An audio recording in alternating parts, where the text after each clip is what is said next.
Okay, so no introductions or introductions, but if any guys really care about my stuff, give a bunny rabbit's butthole about my stuff. Please like, share, comment, share the notifications, hit the notification bell just in case you unsubscribe, and just in case the algorithm they don't subscribe.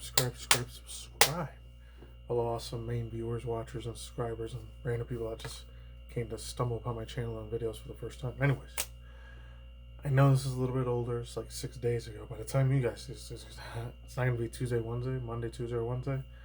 It's probably going to be Friday or Saturday. Like, first videos I have for October 2025. Because September's probably long gone by the time I do this video or upload it. So, I know this is a shit ton of things to some people. Not all, but some. Some were probably hyped for, some weren't. If any guys from like 2016, 2017 up to now, 2025, have been following all the cultural war shit, especially since Disney started owning Marvel later on. It's been the whole wokeism and political stuff, left-right paradigm bullshit, politics and JW bullshit, and snowflakey bullshit. So many people are probably really angry or pissed off about this, or you're probably happy as fuck about it. I don't know. Unless they make it like X-Men 1997 or X-Men 1998 when they did that thing 2-3 years ago, like 2022, 2023, I think last year, 2024. I didn't really keep up with it. I know the original one that came out was what, 1988, 89, a year before I was born, or around the same time I was born, 1989, to like 1994, 95, 96. That version of X-Men, I remember growing up as a 90s baby and a 90s kid mainly. Way more as a 90s kid, because I don't remember, or at least for me, from 1 to 5 years old. Even when I was 5, 6 years old, I don't remember shit what was going on in my childhood at the time. Until I was about 7 or 8. That's when I started getting memorization and started learning what was the world that was going on around me and shit like that. That's when I started feeling like I started getting consciousness at that time. Not like super big brain Einstein, Elon Musk, like Nikola Tesla sort of shit on Neil deGrasse Tyson or Michio Kaku or Bill Nye, or not that super ultra ginormously smart intellect, just regular intellect. But yeah, anyways, yeah, Marvel's the Wolverine Behind, theClaws PS5 games. I know this is from the Sony State of Play thing. I decided to not watch the whole entire thing myself. I kind of watched half of it. The only 2 things I know that was on there that I did see, and it was more DLC update, because those from 2020 and 2021, so it was a little while since we heard about it. More stuff about the Lies of P. And then there was another one. I don't know, it was like an indie game they were trying to promote real hard. I don't remember the name of it, but some people liked the fuck out of it. I wasn't too crazy about it though, so I didn't even watch the whole entire thing. I only watched half of it. It's like 42 minutes long, so I'll probably watch the other half later. I haven't watched this part yet. Marvel's Wolverine thing, and then the Ghost of Yote update DLC thing. I know a lot of people, especially when they get into the whole politics and all this stuff, a lot of them probably completely are not buying that shit. Especially what happened like 4 weeks ago. So yeah, without further ado, let's just jump into it. 3, 2, 1, yeah, let's get it in. No stalling, bullshitting, and yapping around. Let's go. Hope it's awesome. Please be honest. Don't be weird.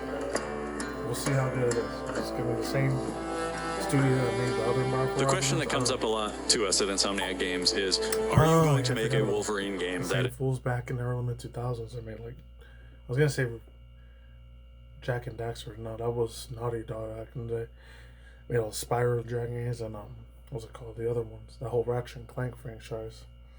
They made a whole bunch of other ones after that too, so please be fucking good and don't be fucking trash. As violent, as visceral as the character in the comics. Woo! Damn, I'm already jumping into fucking Mortal Kombat shit.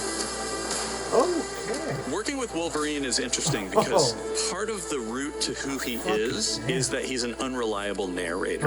He has gaps in his memory. So Wolverine doesn't really remember a lot of his life, and that's got to be an extremely frustrating aspect. He's this ball of rage and fury, but then he could turn on a dime, and he could be very, very kind and tender in the next moment. When we're casting for someone like Logan, what we're looking for in character traits are someone who can convey a lot with very little being spoken. When you have that first moment that we show in gameplay, there's so much emotion that you can feel behind his eyes. He looks relentless, he looks greedy, he looks angry, but also he looks maybe a little sad. That level of acting and being able to just deliver that performance with believability across both spectrums was something Insomniac ourselves, we all agreed he's the one. We don't need to see anybody else. Hey, I'm Liam McIntyre, and I play James Logan Howlett in Marvel's Wolverine. That's not bad. That one sort of works. Fans out there know what Wolverine is, who he is. My job is to try and find the essence of who Wolverine is, especially as he applies to our story. People hurt him, people take from him, people betray him. He still fights for people who can't fight for themselves. It's one of the greatest honors of my life, one of the biggest responsibilities I've ever had, and one of the coolest things I've ever got to do. Oh yeah, that's right. The entire game is built around staying true to the Wolverine experience. And then how do we want to put our Insomniac stamp on that? How do we want to put our own spin and creativity, but still give something new and fresh that fans are going to be excited about? It's the full package. It is a level of detail that we've never been able to do before.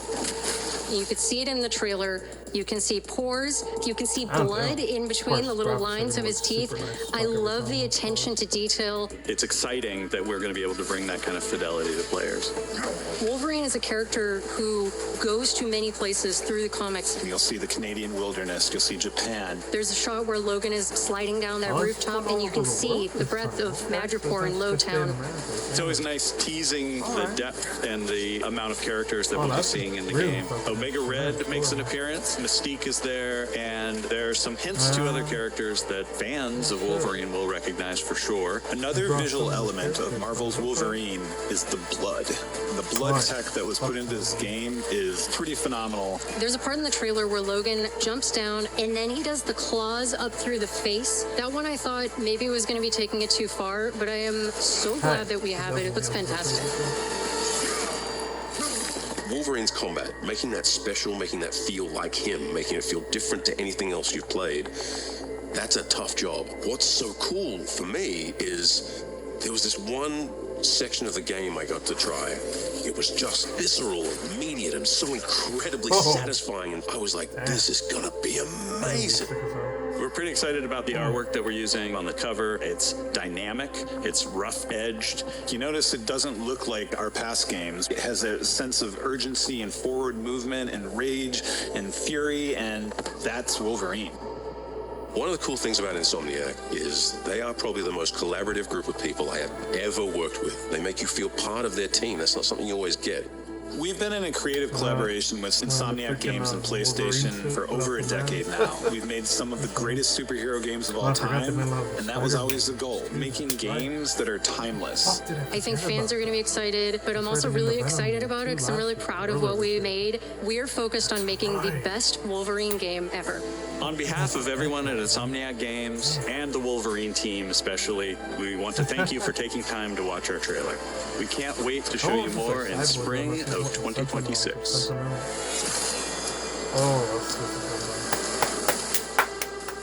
That's gonna be sick as hell. Oh, it's probably next month and the month after, October, November. PlayStation. Alright, so yeah. Quick overall side thoughts, views, opinions. Oh, excuse me. Views, opinions, harsh take opinions, harsh hot takes, bias, feelings, worldview, speculation, bullet points, and of course, my overall hot take about my viewpoint, my feels on it. Alright.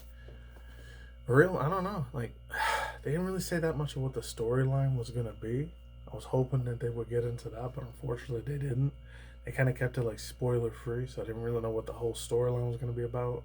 I don't know if it was going to have anything related to do with the original like 80s, 90s, early 2000s like Marvel comic books, or is it going to do in the late 80s, early mid-late 90s, early 2000s like Fox Kids cartoon, not Cartoon Network, but Fox Kids like thing I used to watch every Saturday morning when I was a 90s toddler, 90s kid at the time. Like, dude, is it going to be with that, or is it going to be related to the movie that came out last year with Ryan Reynolds and like the one that Hugh Jackman played as the original Wolverine when he came with a comeback again as Wolverine, but in his original late 80s, early mid-late 90s, early 2000s iconic suit that he had.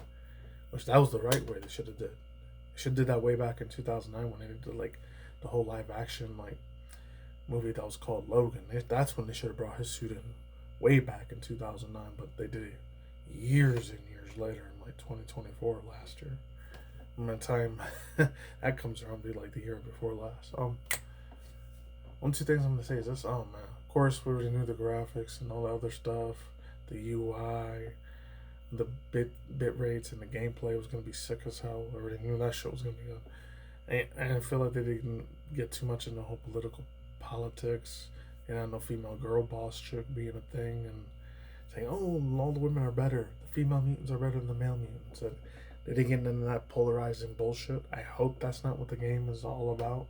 Otherwise, I'm not spending $70, $80 on this thing. I don't even know if it's going to be for the Switch or not either. I know this is going to be for the PS4 Pro and the PS5 and PS5 Pro and all that shit. I know that. And it's going to be for PC, and it's probably going to be for, obviously, Microsoft's Xbox Series X, and now it's obviously going to be for that. I don't know if it's going to be for the Switch too or not. That'd be nice, but ever since the first Switch came out in 2017 and after that, they've been trying to cater more to adults besides just kids. They still want to keep it family friendly too, but they want adults, the ones that were millennials that were growing up like my generation, they're like that really like badass epicness, explosion, and crazy ass fucking wild action adventure, sort of like kickboxing, fighting, bloody gory sort of shit. No, I like certain bloody gory movies, but when it comes to like the horror thriller shit, because by the time you guys watch it's October, it's all Halloween month.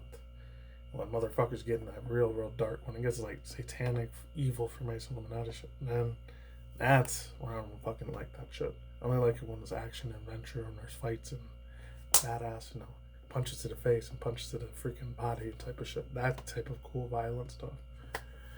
Now when it goes beyond that, man, it's when it's just pure fucking evil. Even though it's fictional fantasy, some of that stuff, it's real demons and demonic entities and eldritch shit that really exist out there that will possess your fucking body and soul. I don't want none of that shit touching me spiritually, emotionally, mentally. Fuck that.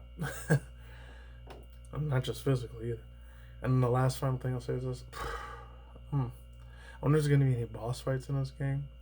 There's going to be like rivals you have to go up against. I don't know if this is going to be based off the Marvel Rivals. Maybe they'll hint at Marvel Rivals game a couple times, because I know Gen Z and Gen Alpha loves the fuck out of that thing. They worship that thing like it's like I used to worship shit from the platformer game era, like the original shit, Spyro Dragon, Crash Bandicoot, Rayman, and real super old ass shit like Croc and Banjo-Kazooie and Rayman, Gex the Gecko, the old school Sonic games and old school Mario games, even the old school, super old school shit that's very underrated, like Sly Cooper and freaking Ratchet and Clank, like I said earlier, or Star Fox 64 and all that other good shit.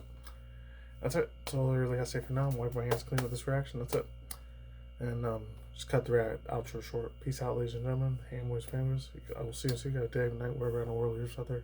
Stay tuned for your content channel. There's video game news and manga story drama news, virtual VTuber dramas, and of course, as always, other stuff like video game trailer reaction reviews, video game trailer news, video game industry news, indie cartoons reactions, and reactions to either live action or animation, sort of like movie trailers and movie film reaction review segment, video reaction commentaries I do, and of course rain commentaries as well. Take it easy, peace out, do goodbye, see you on the flip side, take it easy, stay cautious. See you guys in the next future video. Alright, goodbye. Take care, I'm going, I'm out. Stay cautious, stay vigilant, and see you next time. Take it easy. Later. Peace.